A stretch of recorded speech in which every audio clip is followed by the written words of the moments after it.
Hello everyone, welcome to Dhruva academy. So guys, ఈరోజు మనము RRB, RPF, SI constable ఉద్యోగాలకి మరియు ఇతర ఉద్యోగాలకి ఉపయోగపడేటువంటి మోడల్ పేపర్ అయితే చూడబోతున్నామండి.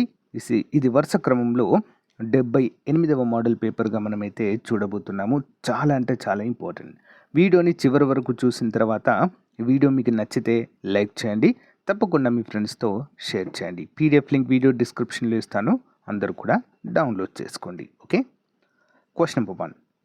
కేరళలోని వయనాడ్లో వరదలకు కారణమైన నది పేరేంటి? ఇటీవల కేరళ రాష్ట్రంలో బీభత్సం సృష్టించడం అయితే జరిగిందండి. ఈ నది దాదాపు 400కు పైగా మరి ప్రజలైతే మరణించారు. ఈ యొక్క నది ఏం చేసిందంటే పక్కనున్నటువంటి కొండలపై నుంచి ప్రవహించి వాళ్ళ నుంచి ప్రవహించడం ద్వారా కొండ చర్యలు విరిగిపడి ఆ కొండ చర్యలను కూడా తీసుకుని వచ్చి గ్రామాలపైన వదిలివేయడం జరిగింది.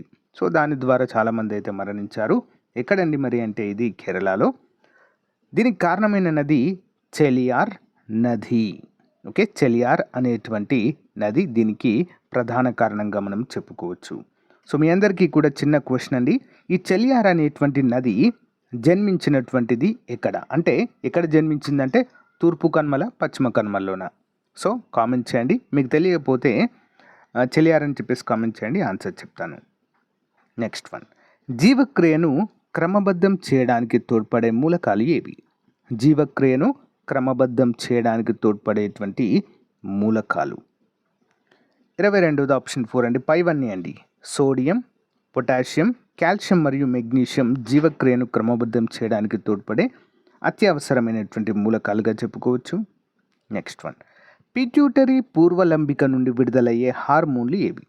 పిట్యూటరీ గ్రంథి, మాస్టర్ గ్లాండ్ అని కూడా పిలుస్తామండి. మెదడుకు కింది భాగంలో బఠానీ గింజ సైజులో అయితే ఉంటుందండి ఇది. ఓకేనా, చాలా చాలా ముఖ్యమైనటువంటి గ్రంథి.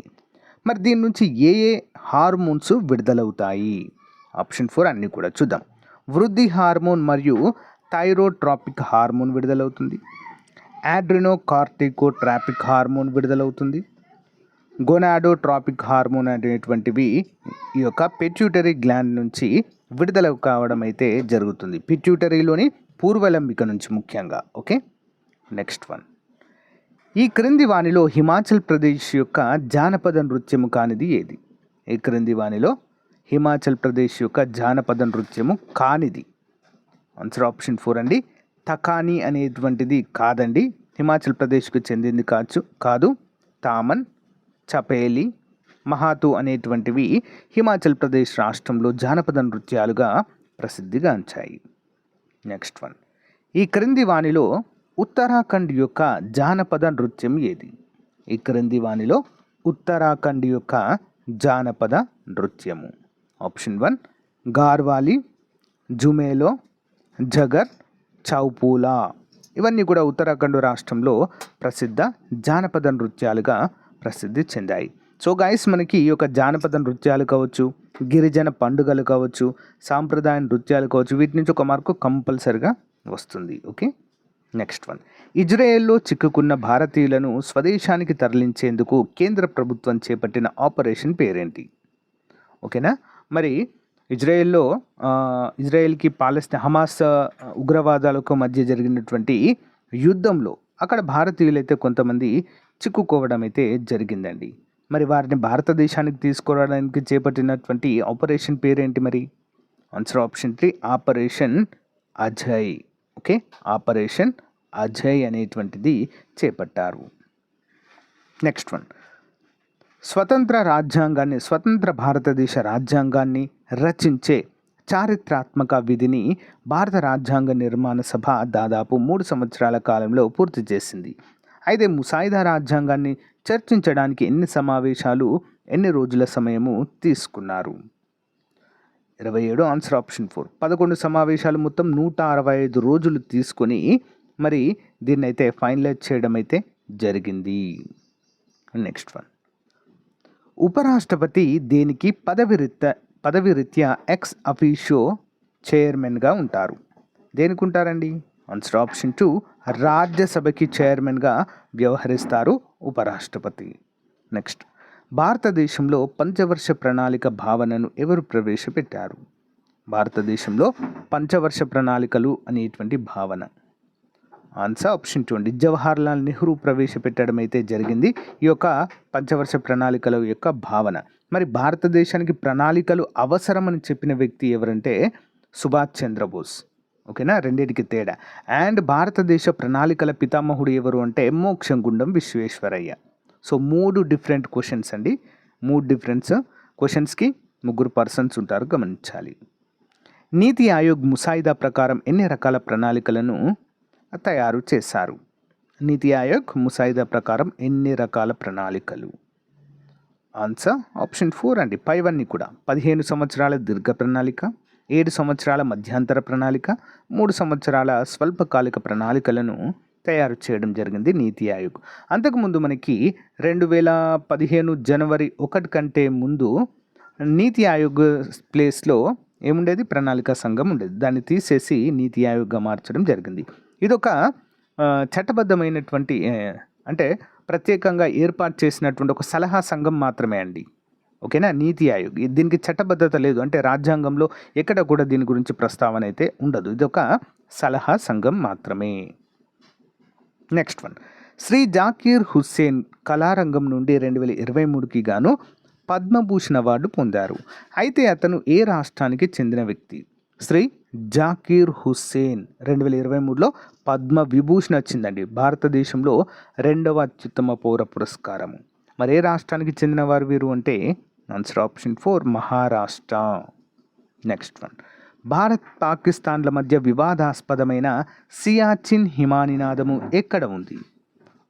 ఏంటండి? భారత్ పాకిస్తాన్ల మధ్య వివాదాస్పదమైనటువంటి సియాచిన్ హిమనీనాదము ఎక్కడ ఉంది? ఆన్సర్ ఆప్షన్ 2 జమ్మూలో ఉంది. ఓకే, జమ్మూ. నెక్స్ట్ వన్, భారతదేశం మీద ఐటీసీ ఉత్తర దిశగా మారడం వల్ల ప్రారంభమయ్యే ఋతుపవనం ఏది? ఐటీసీ అంటే ఏంటి? Inter tropical convergence. సో దీని దిశ మారడం ద్వారా వచ్చేటువంటి పవనాలు ఏంటి? ఆప్షన్ 2 అండి, నైరుతి ఋతుపవనాలు. ఓకే, భారతదేశంలో జూన్ 5వ తారీఖున కేరళ తీరాన్ని తాకుతాయండి మొదటిసారిగా నైరుతి ఋతుపవనాలు. ఇంపార్టెంట్. భారతదేశంలోని ఏ రాష్ట్రంలో అత్యధిక రామ్సర్ సైట్లు గుర్తించబడ్డాయి? భారతదేశంలో అత్యధికంగా ఏ రాష్ట్రంలో రామ్సర్ సైట్లు గుర్తించబడ్డాయి? అంటే చిత్తడి నేలలండి, సింపుల్గా చెప్పాలంటే. ఓకేనా, ఇక్కడ తమిళనాడు రాష్ట్రంలో అత్యధికంగా గుర్తించబడ్డాయి. నెక్స్ట్ వన్, కూండంకులం 1 మరియు 2 అణు విద్యుత్ రియాక్టర్లతో కలిపి భారతదేశం మొత్తం ఎంత అణు విద్యుత్ ఉత్పత్తి చేస్తుంది? ఆన్సర్ ఆప్షన్ 2 అండి, 6780 మెగావాట్ల అణు విద్యుత్ సామర్థ్యం అయితే ఉందండి మన దేశంలో ఉన్నటువంటి అణు రియాక్టర్లకు. ఓకేనా, భారతదేశం మొత్తం. నెక్స్ట్ వన్, ఒలింపిక్ మ్యూజియం క్రింది వాటిలో ఏ నగరంలో ప్రారంభించారు? ఒలింపిక్ మ్యూజియం 36 ఆప్షన్ 2 అండి, రోమ్. ఇటలీ రాజధాని అయినటువంటి రోమ్లో ఈ యొక్క మ్యూజియంని ప్రారంభించారు. నెక్స్ట్ వన్, పారా ఆసియా క్రీడలు 2023లో భారతదేశం సాధించిన మొత్తం పథకాల సంఖ్య ఎంత?